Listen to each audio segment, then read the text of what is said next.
The reading for today, of course, from the Science of Mind magazine daily guides, actually it takes me back a number of years to when I was in Saudi Arabia, but I'll tell you about that afterwards.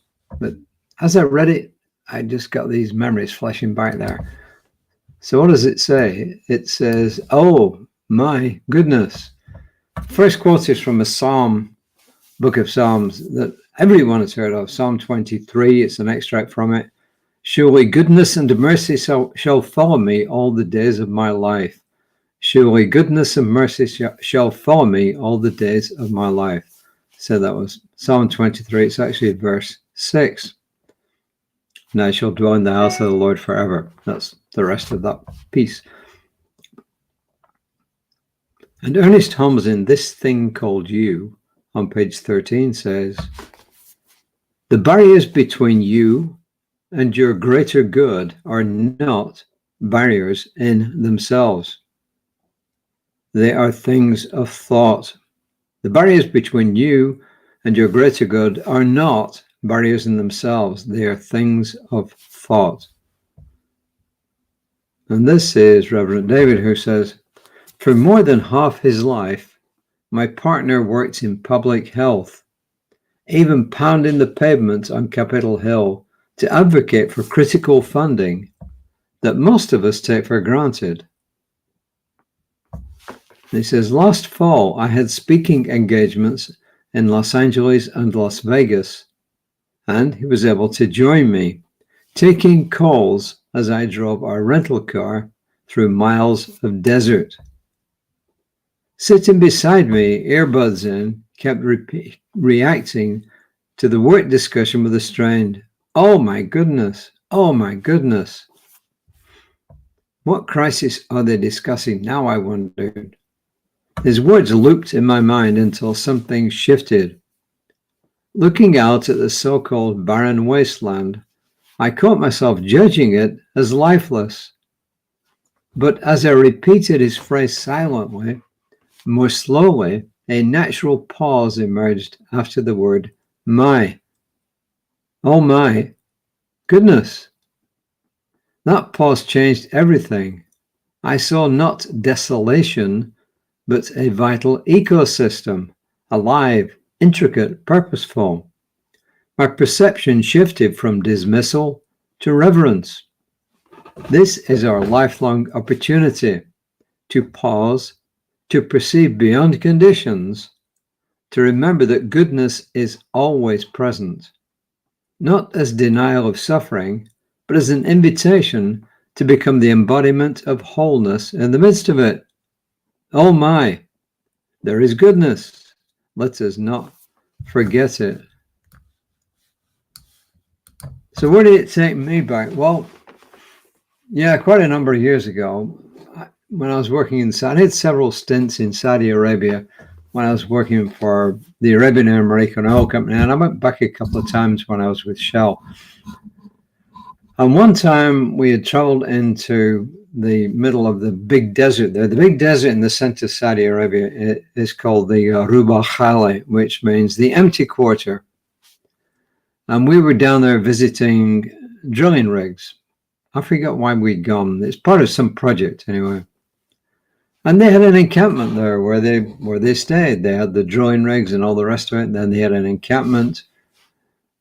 And it was all kind of pretty much contained between a bunch of sand dunes. But the first thing I noticed was how gorgeous the sand was. It was a burnt brownish red. I mean, it was gorgeous. And then when we took a break, I wandered actually away from the encampment and went over some sand dunes. And at first you think the desert's lifeless. You can't see anything. I mean, there's no vegetation out there, at least not normally. And then when you get over the other side of the sand dunes, it's so quiet. I mean, it's incredibly quiet. The only other time I've experienced such quietness has been on Tenerife, in the island of Tenerife, when I was up in the main part of the volcano, Tidy. But it was completely silent. And then when you listened, you started hearing noises. And when you started looking around and looking down, there were loads of insects in the sand, and it was just incredible. So what appeared to be nothing, as he was saying, barren, I mean, there was life there. And the other thing that I remembered in Saudi Arabia was that the desert would be kind of lifeless. And then we got like 5 centimeters of rain, 2 inches of rain a year where I was staying. But when it rained, the desert came alive. I mean, it literally did. There was stuff in there. It just sprouted. And it would be like that for several days, and then it would be gone again. But it was just incredible. One minute, there was just desert, barrenness. And then the next thing, greenery everywhere. It was just incredible. So I take what he's saying, that often we look at life and we see it at face value, but we don't realize what's going on underneath. And I think that's the same with people. We look at people, and if we don't talk to them, my wife talks to everybody. We spent some time shopping today in Sam's and Costco. I'm not know if I'm supposed to mention stores, but I did anyway. And in each one, there were people that we happened to go at the right time of the day when they're dishing out the food, the samples. We very seldom get there at this time, but we did today. And there's people dishing out samples. And my wife talks to them about anything. She talks to each one. She interacts with them. And it's amazing how sometimes they'll just start telling her stuff, and they'll start releasing things. And it's this kind of thing that we just look at people and they're wondering, they're doing their shopping or they're handing out their samples. But when you get to talk to them, you find out so much more is going on. It's somebody may have a blank expression, but inside there's a lot of stuff going on. And when you talk to them, you can see their face get animated. It's really kind of cool. So I take what he's saying here. There is good here, and I'm willing to see it. That is the actual affirmation. There is good here, and I'm willing to see it. So my message to you and me is that the next time that we're out and about, or even in our house, is just don't take things for granted, and look at life a little differently. How can I see this differently? We just switched the furniture around in our house. I was really against it, but it's kind of a woman's instinct, right? So we have a 2-seater couch and a 3-seater couch, and my wife wanted to switch them around. So the 3-seater couch is by our back window, by our back garden, and the other one is inside the house now.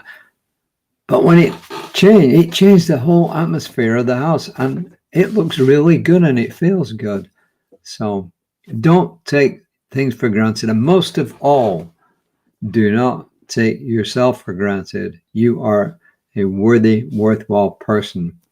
And that is the truth of your being.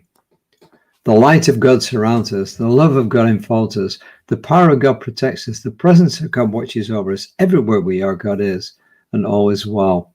So until next time, I'll be saying adieu. And my colleague, Reverend Lisa Ryan, will be saying hello on Creative Life Spiritual Center's Facebook page at 9:15ish tomorrow morning. So until next time, and until wherever you see me, on whatever social media you see me, namaste.